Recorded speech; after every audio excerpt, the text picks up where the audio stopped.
बिस्मिल्लाहिर्रहमानिर्रहीम। अस्सलाम वालेकुम नाज़रीन, मैं हूँ साकिब बशीर। बात करेंगे साइफ़र केस में जो चालान ऑफिशियल सीक्रेट एक्ट की खुसूसी अदालत में जमा हुआ था, उस चालान के हवाले से जो उसकी कॉपी है वो सामने आई है। इसमें जो मरकज़ी गवाह हैं आज़म ख़ान, इसके अलावा असद मजीद।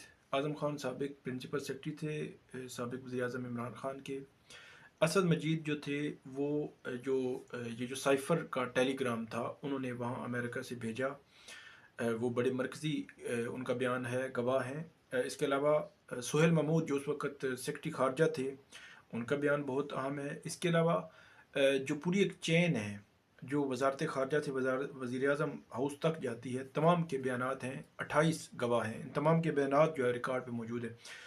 अच्छा, इसमें जो चालान है उसमें क्या लिखा हुआ है, ये बात करेंगे। फिर हम बात करेंगे कि बयानात क्या है और बयानात की हैसियत क्या है, उन पर उठने वाले सवालात क्या हैं, जिन सवालात के बग़ैर इन बयानात की हैसियत क्या होगी।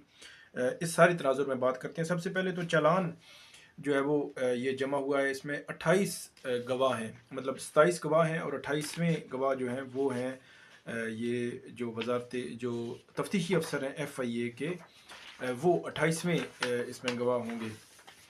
तो मैं शार्टली आपको बता देता हूँ जल्दी जल्दी। ये यूसुफ नसीम खोखर हैं, ये कंप्लेनेंट हैं, इसमें ये गवाह हैं। ये सेक्रेटरी दाखिला हैं।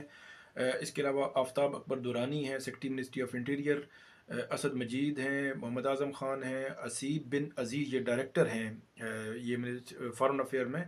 साजिद महमूद हैं, डिप्टी सेक्रेटरी हैं PM ऑफिस। इसके बाद सुहेल महमूद फार्मर जो है वो सेक्रेटरी ख़ारजा हैं। इसके अलावा फैसल नियाज़ तिरमज़ी एडिशनल सेक्रेटरी हैं। नोमान बशीर भट्टी हैं। इसके अलावा ये भी स्ट्रेटजिक प्लानिंग जो फॉरेन ऑफिस के है उसके हैं। मोहम्मद अशफाक हैं जो डिप्टी सेक्रेटरी हैं कैबिनेट डिवीज़न के। असीब गोहर हैं, डिप्टी सेक्रेटरी हैं PM ऑफिस के। इसके बाद अवैध इरशाद हैं, ये मजिस्ट्रेट है फर्स्ट क्लास, जो सब डिविजनल इंडस्ट्रियल एरिया, जहाँ पे जो आज़म खान है उनका 164 का स्टेटमेंट रिकॉर्ड हुआ था। अच्छा, इसके बाद हैं फ़र्रुख अब्बास, ये भी हैं रावलपिंडी के। और इसका ये नहीं लिखा हुआ कि ये कहाँ के किस तनाजुर में है। इसके अलावा नादिर ख़ान हैं, ये भी इस्लामाबाद के हैं। इसके अलावा अकील हैदर हैं, डिप्टी सेक्रेटरी हैं पैमरा के। इमरान साजिद हैं, डिप्टी सेक्रेटरी हैं। इसके अलावा नौमान हैं, साइफ़र असिस्टेंट हैं। शमून कैसर हसन हैं इसमें जो गवाह हैं। इसके अलावा दीगर गवाहान में जवाद अली हैं, मोहम्मद अफजाल हैं, जावेद इकबाल हैं, और इसके अलावा साजिदुल्लाह हैं, इकरा अशरफ हैं और दीगर जो गवाहान हैं। इसमें तफ्तीशी अफसर भी है।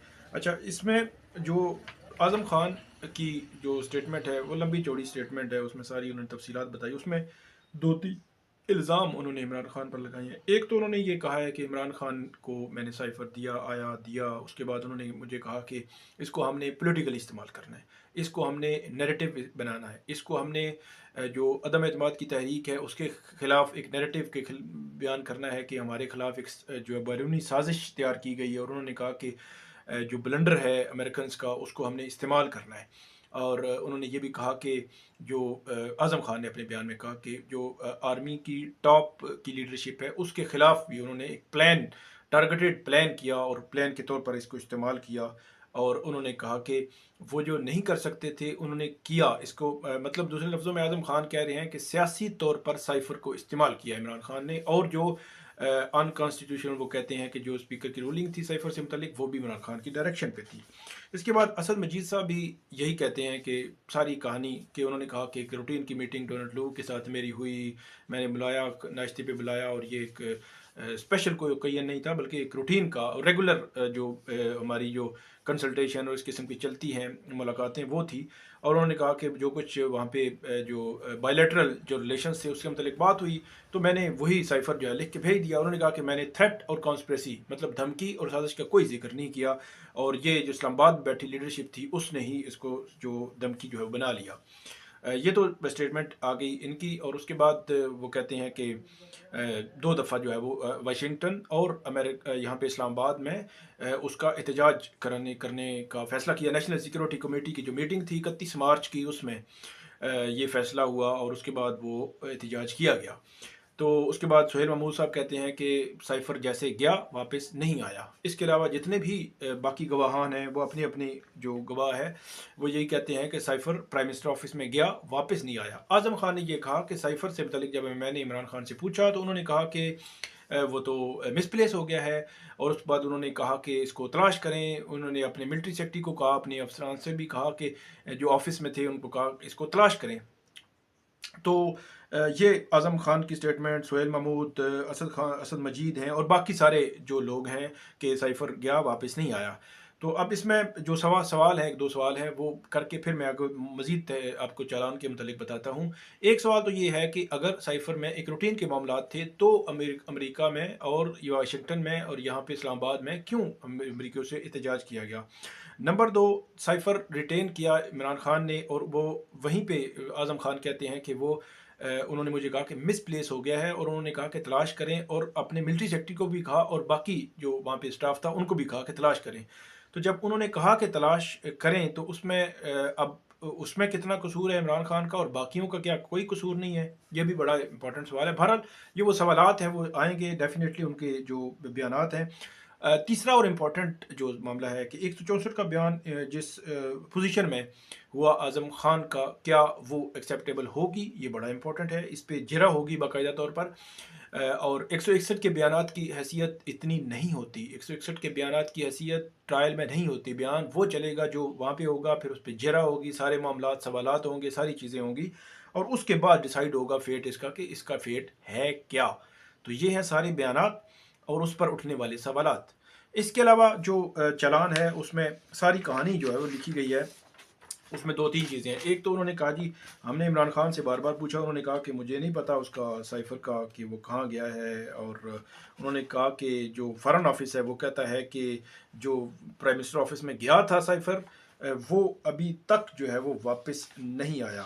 تو اور اعظم خان وہاں پہ یہ الزام لگا رہے ہیں کہ وہ عمران خان کے پاس تھا اور انہوں نے وہ جو ہے وہ واپس نہیں کیا۔ اس کے علاوہ اس میں یہ بھی کہا گیا ہے کہ جو شاہ محمود قریشی ہیں انہوں نے ایک تو 27 مارچ کی تقریر کا جو متن ہے، سارا جو ٹرانسکرپٹ ہے، اس کا حوالہ دیا گیا ہے، اس کے ساتھ لگایا گیا ہے۔ انہوں نے کہا کہ سیکرٹ کلاسیفائڈ یہ انفارمیشن تھی جس کو استعمال کیا سیاسی طور پر، اور شاہ محمود قریشی نے عمران خان کی معاونت کی، سارے معاملے میں جو ہے وہ معاونت کی، اور اتھرائز نہیں تھے۔ وزیر اعظم نے اپنے حلف کی جو ہے وہ خلاف ورزی کی۔ فارن جو طاقتیں ہیں ان کو بھی اس کا ہمارے خلاف بولنے کا موقع ملا۔ بھارت کے جو میڈیا ہے، سوشل میڈیا ہے، انہوں نے اس کو استعمال کیا پاکستان کے خلاف۔ اس کے علاوہ سب سے امپورٹنٹ جو اس میں وہ لکھتے ہیں کہ جو فیصل ترمذی ہیں ان کی سٹیٹمنٹ کا وہ کہتے ہیں کہ انہوں نے کہا کہ امریکہ کی طرف سے باقاعدہ طور پر اس کا گلہ کیا گیا کہ جو عمران خان ہیں ان کی جانب سے جو الفاظ پبلکلی ریلی میں استعمال کیے گئے اس پر جو ہے وہ ایک شکوہ جو ہے وہ کیا گیا۔ پاکستان کے جو انڈیا کے امریکہ کے ساتھ ریلیشن ہے اس کو بھی نقصان پہنچا عمران خان کی اس سٹیٹمنٹ سے۔ یہ بنیادی پوائنٹ جو کہا گیا ہے، اور اس میں سیکشن 9 اور سیکشن 5 جو ہے وہ لگائی گئی ہے، اور یہ کہا گیا ہے کہ یہ شاہ محمود قریشی اور عمران خان جو ہے وہ کلپریٹ ہیں۔ اسد عمر کو جو ایف آئی اے کہتی ہے کہ ہم یہ سمجھتے ہیں کہ اسد عمر اس معاملے میں ملزم نہیں ہے جو انہوں نے انویسٹیگیشن کی۔ تو عمران خان اور شاہ محمود قریشی کو کہا کہ انہوں نے ملک کے جو آفیشیل سیکرٹس تھے ان کو سیاسی طور پر ان کے ساتھ کھیلا، جس کی پاکستان سمیت ان کے جو سفارتکار ہیں یا سفارتی جو مشنز ہیں ان کو بھی نقصان ہوا، اور پاکستان کے بیرون ملک کی جو دوسری طاقتیں انہوں نے استعمال بھی کیا، اور ریلیشن پر بھی فرق پڑا۔ بھارت نے بھی جو ہے وہ اس حوالے سے اس میں پاکستان کے خلاف پراپیگنڈا کیا، بھارتی میڈیا نے۔ تو یہ ہے چالان سائفر کیس کا، اس کا مختصراً احوال میں نے آپ کو چیدہ جو نکات تھے وہ بتانا مقصود تھا۔ امید ہے آپ کو یہ جو میں نے فیکٹس دیے ہیں آپ کے سامنے رکھے ہیں، امید ہے آپ کو یہ آج کی ویڈیو جو ہے ہماری پسند آئے گی۔ اس پہ آپ فیڈ بیک ضرور دیجیے گا۔ اللہ حافظ۔